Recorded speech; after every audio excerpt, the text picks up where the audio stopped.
Hello hi നമസ്കാരം. Icons of ഇന്ത്യയുടെ പുതിയൊരു എപ്പിസോഡിലേക്ക് ഏവർക്കും സ്വാഗതം.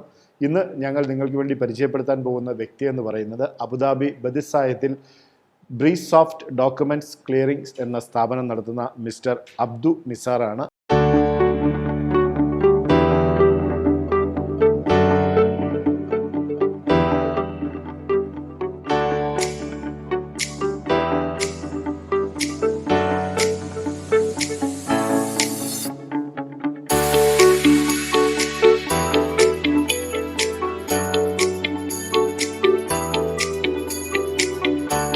ഒരുപാട് സന്തോഷത്തോടെ അദ്ദേഹത്തെ പ്രോഗ്രാമിലേക്ക് സ്വാഗതം ചെയ്യാം. അസ്സലാമു അലൈക്കും. വലൈക്കും അസ്സലാം വറഹ്മത്തുള്ളാഹി. ഒരുപാട് സന്തോഷം കാണാൻ സാധിച്ചത്. നല്ല വിശേഷമാണ്. ഇപ്പോൾ കോട്ടക്കൽ സ്വദേശം. അതെ, കോട്ടക്കലാണ്. കോട്ടക്കൽ എന്ന് പറഞ്ഞാൽ കോട്ടക്കൽ നിന്ന് മലപ്പുറത്തിൻ്റെ അടിയിലായിട്ട് ഒതുക്കുങ്ങൾ എന്ന് പറയും. ഒതുക്കുങ്ങൾ. അതെ, ഓക്കെ. ശരിക്കും പഠിച്ചതും വളർന്നതൊക്കെ അതെ അവിടെ തന്നെയാണ്. ഞാൻ ഡിഗ്രി വളാഞ്ചേരിയിലായിരുന്നു. ഓക്കെ. പിന്നെ അത് കഴിഞ്ഞ് ഡിഗ്രി കഴിഞ്ഞതിന് ശേഷം ബിസിനസ്സിലേക്ക് വന്നു. എനിക്ക് തോന്നുന്നു 21ാമത്തെ വയസ്സിൽ ബിസിനസ് സ്റ്റാർട്ട് ചെയ്തു. 21ാമത്തെ വയസ്സിലാണ് ഫസ്റ്റ് സ്റ്റാർട്ട് ചെയ്തത്. എന്തെങ്കിലും ഒരു ബാക്ക്ഗ്രൗണ്ട് ഉണ്ടായിരുന്നു, ബിസിനസ് ബാക്ക്ഗ്രൗണ്ട്? ഡിഗ്രി കഴിഞ്ഞ ഉടനെ ഞാൻ അന്ന് ഒരു ചെറിയൊരു ബിസിനസ് വാദന ഉണ്ടായിരുന്നു നാട്ടിൽ. അതിലേക്കാണ് ഫസ്റ്റ് വന്നത്. ഓക്കെ. എന്തായിരുന്നു അത്? അത് ഈ ക്രോക്കറീസിൻ്റെ ഹോൾസെയിൽ ഒരു സ്ഥാപനം ഉണ്ടായിരുന്നു. ഓക്കെ.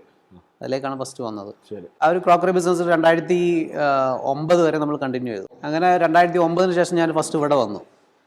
ഇവിടെ വന്നിട്ട് അല്ലറ ചില്ലറ ബിസിനസ് നോക്കിയെങ്കിലും അതൊന്നും നടന്നില്ല. അങ്ങനെ ഇരിക്കുന്ന സമയത്താണ് ഫാദറിൻ്റെ ഒരു ഫ്രണ്ട്, എൻ്റെ ഫാദർ ഇവിടെ അബുദാബിയിലായിരുന്നു വർക്ക് ചെയ്തിരുന്നത്. ഫാദറിൻ്റെ വയനാട്ടിലുള്ളൊരു ഫ്രണ്ട്, അദ്ദേഹം അവർക്ക് ഒരുപാട് കാലമായിട്ട് ഈ കൃഷിയുമായി ബന്ധപ്പെട്ട് ഒരുപാട് കാര്യങ്ങളുള്ളതാണ്. അവരുടെ നാട്ടിലും ചെയ്യുന്നുണ്ട്, പോരാത്തിന് അവർ ഇഞ്ചി കൃഷി കർണാടകയിൽ ചെയ്യുന്നുണ്ടായിരുന്നു. അപ്പോൾ ആ ഒരു ഫീൽഡിലേക്ക് എനിക്കും താല്പര്യമുണ്ട്. കാരണം ചെറുപ്പം മുതലേ ഫാദർ വരുന്ന സമയത്ത് വയനാട്ടിലേക്ക് ഒരു ട്രിപ്പ് ഉണ്ടാവും. അപ്പോൾ അവിടെ കുറേ ഫ്രണ്ട്സ് ഉണ്ട്, അവരുടെ വീട്ടിലൊക്കെ പോകും. അവർക്ക് ഒരുപാട് കൃഷിയിടങ്ങളുണ്ട്, അതൊക്കെ കാണും. അപ്പൊ ഇതൊക്കെ ഭയങ്കര ഒരു താല്പര്യത്തോടു കൂടിയാണ് കാണുന്നത്. വയനാട്ടിലെ ഒരു കൃഷി രീതി എന്ന് പറയുന്നത് സ്പെഷ്യൽ ഐറ്റംസ് ആണ്. അതെ അതെ അതെ, മലയോര പ്രദേശമാണ്. നല്ല വ്യൂ ആയിരിക്കും. അതെ, സ്വാഭാവികമായിട്ടും ചെറുപ്പത്തിൽ ആ ഒരു ഇൻട്രസ്റ്റ് നമുക്ക് അന്നേ വന്നിട്ടുണ്ട്. ആ സമയത്താണ് ഫാദർ ഇങ്ങനെ പറയുന്നത്, ഫാദറിന്റെ ഒരു ഫ്രണ്ട് കർണാടകയിൽ വീണ്ടും അവർ ഇഞ്ചി കൃഷിക്ക് പോകുന്നുണ്ട്, നിനക്ക് താല്പര്യം ഉണ്ടോ എന്ന് ചോദിച്ചു. അപ്പൊ ഞാൻ പറഞ്ഞു ഓക്കെ, താല്പര്യമുള്ള ഫീൽഡാണ്, പോവാന്ന് പറഞ്ഞ് ഉടനടി അപ്പുറം ഒന്നും ആലോചിച്ചില്ല, നേരെ അതിലേക്ക് അങ്ങോട്ട് ഇറങ്ങി. അതെ, അങ്ങനെ മൈസൂർ ഭാഗത്ത്, മൈസൂരിൻ്റെ അടുത്തായിട്ട് കുറച്ച് സ്ഥലം ലീസിന് എടുത്തു. അത് 2010 പക്ഷേ ഫസ്റ്റ് വർഷം തന്നെ ഇഞ്ചി കൃഷി നല്ല പ്രശ്നം വന്നു, നന്നായിട്ട് ഫ്ലാപ്പായി, നല്ല എമൗണ്ട് ലോസായി. പക്ഷെ എന്നിട്ടും അവിടെ കണ്ടിന്യൂ ചെയ്യാൻ തീരുമാനിച്ചു. ഒരു 6 വർഷം കഴിഞ്ഞതിന് ശേഷം ഞാൻ അവിടുന്ന് എൻ്റെ 2-3 സുഹൃത്തുക്കളുണ്ടായിരുന്നു ഇവിടെ, അവരെ കോൺടാക്ട് ചെയ്ത് ഇങ്ങോട്ട് വരാനുള്ള അബുദാബിയിലേക്ക് വരാനുള്ള പ്ലാനായിരുന്നു. അതെ, ഇവിടെ ടൈപ്പിംഗ് സെൻറ്ററിൽ നമ്മുടെ ഫ്രണ്ടിൻ്റെ ടൈപ്പിംഗ് സെൻറ്ററിൽ വിസ അടിച്ചു. അവിടെ ഏകദേശം ഒരു 11 മാസത്തോളം അവിടെ വർക്ക് ചെയ്തു. അതൊരു മുൻകൂർ കണ്ടീഷനാണ്, നമ്മൾ മുൻകൂറായിട്ട് പറഞ്ഞിട്ടുണ്ടായിരുന്നു, എപ്പോൾ പണി കിട്ടുന്നു ഞാൻ മാറും എന്ന് പറഞ്ഞിട്ടുണ്ടായിരുന്ന ഒരു സെറ്റപ്പിലാണ് വന്നിരുന്നത്.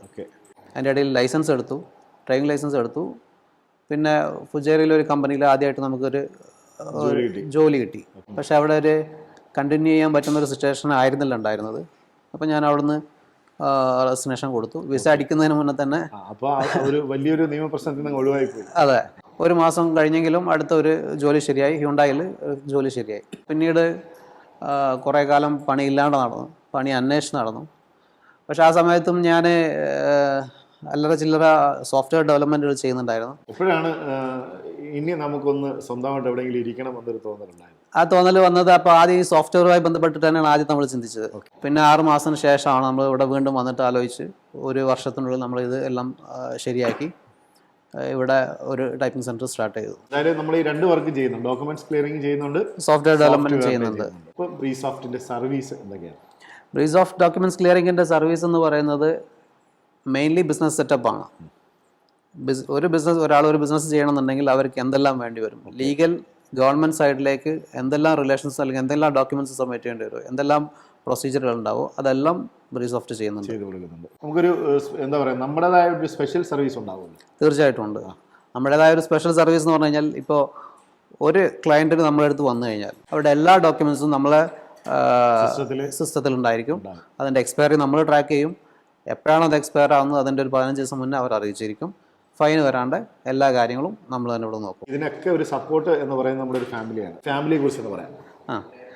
ഫാമിലി എന്ന് പറയുന്നത് ഉപ്പ അങ്ങനെ ഇങ്ങോട്ട് നമുക്ക് വരാം. ഉപ്പ, ഉമ്മ, 3 അനിയന്മാർ, ഒരു പെങ്ങള്, ഞാൻ കല്യാണം കഴിച്ചു. ഒരു മകനുണ്ട്. ഓക്കെ. വൈഫിന്റെ പേര് ജസ്നിയ. ഓക്കെ.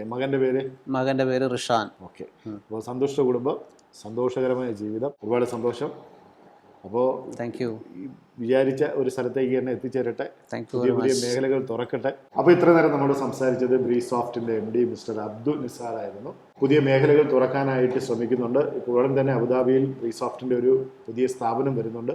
ഇതിനെല്ലാം അദ്ദേഹത്തിന് എല്ലാ വിധത്തിലുള്ള ദൈവാനുഗ്രഹം ഉണ്ടാവട്ടെ എന്ന് പ്രാർത്ഥിച്ചുകൊണ്ട് നിർത്തുന്നു. നന്ദി, നമസ്കാരം.